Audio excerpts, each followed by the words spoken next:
नमस्कार दोस्तों।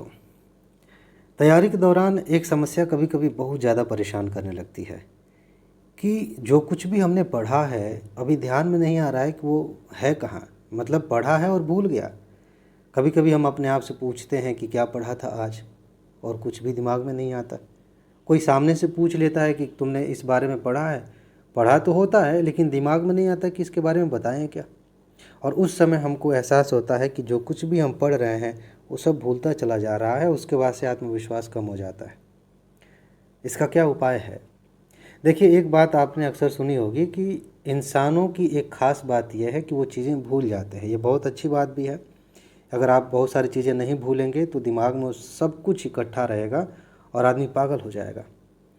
लेकिन जब बात कंपटीशन की आती है, जब बात तैयारी की आती है, तो ये भी ध्यान में रखना है कि कुछ बातें हमारे दिमाग में होनी चाहिए। अगर वो नहीं रहेंगी तो हम प्रश्न को समझ नहीं पाएंगे, उनका उत्तर नहीं दे पाएंगे, फिर कोई मतलब है नहीं। वहाँ ये तर्क काम नहीं करेगा। अरे सर, हम भी इंसान हैं, भूल गए। तो ये कंपटीशन है, ये कैसे भूल गए? ठीक है ना। तो उसका उपाय क्या है मैं आपको बता रहा हूँ। दो उपाय हैं, ध्यान से समझिए, आपको बहुत अच्छा लगेगा इस पे काम करेंगे तो। पहला उपाय यह है कि आप जो कुछ भी पढ़ रहे हैं, चाहे वो प्री के लिए पढ़ रहे हों, मेंस के लिए पढ़ रहे हों, तो अपने आप से पूछिए कि इस टॉपिक से किस तरह का प्रश्न बनाया जा सकता है। उस टॉपिक को लेकर आप खुद ही प्रश्न बनाइए अपने दिमाग में, और उसी प्रश्न का उत्तर खोजने के हिसाब से आप टॉपिक को पढ़िए। ज़्यादातर लोग बस सिंपल ऐसे ही सामने कुछ लिखा है और पढ़ना शुरू कर देते हैं। एक लाइन से पढ़ते हुए दूसरी लाइन, तीसरी लाइन, ऐसे करते हुए पैराग्राफ, फिर पेज, फिर किताब, सब खत्म हो जाता है, लेकिन बात समझ में नहीं आती। मान लेते हैं समझ में आ भी गई तो वो बात भूल जाती है। उपाय इसका ये है कि आप अपने आप से कहिए कि इससे किस प्रकार का प्रश्न मेंस में आ सकता है, किस प्रकार का प्रश्न प्रीलिम्स में आ सकता है, अगर इंटरव्यू में संभावना है तो कैसे प्रश्न पूछे जा सकते हैं।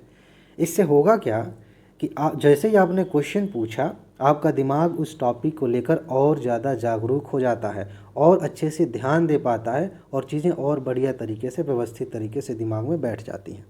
ये सिंपल सा उपाय है। इसके बारे में मैं बहुत डिटेल में बात करने जाऊंगा तो घंटों लग जाएंगे, लेकिन समझने के लिए इतना पर्याप्त है कि अपने आप से क्वेश्चन पूछिए, फिर टॉपिक को पढ़िए। एक दूसरा तरीका भी है।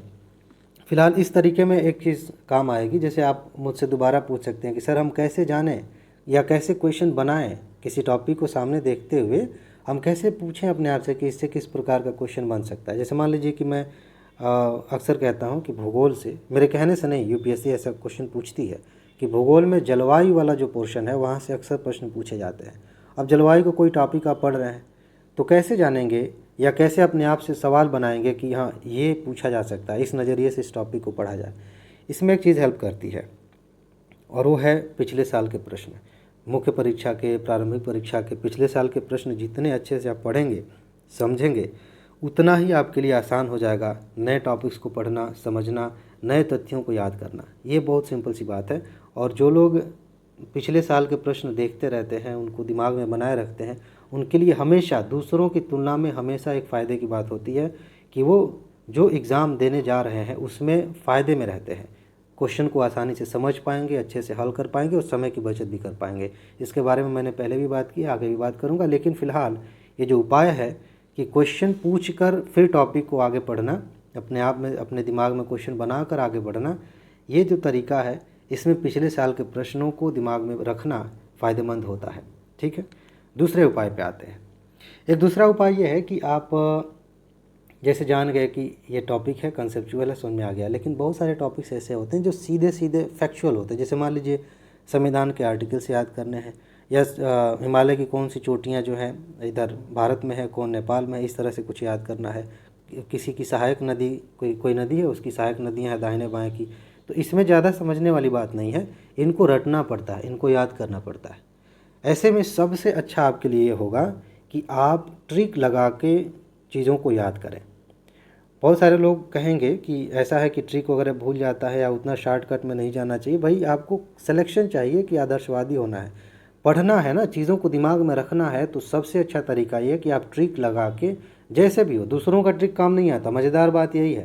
हालांकि एक बार मैं वीडियो बनाऊंगा इस पर कि आप किस किस तरह से ट्रिक बना सकते हैं। शायद मैंने कभी बनाया है पहले, लेकिन फिर बनाऊंगा।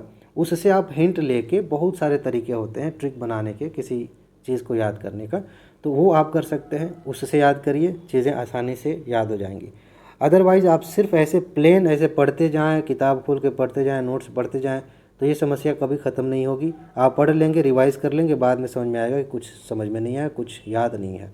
उसका उपाय यही है, ये दोनों तरीके अपनाइए, चीज़ें काफ़ी देर तक आपके दिमाग में रहेंगी। ये गारंटी नहीं है कि हमेशा एक बार पढ़ लिया और साल भर याद रहेगा, बीच बीच में आपको देखना पड़ेगा।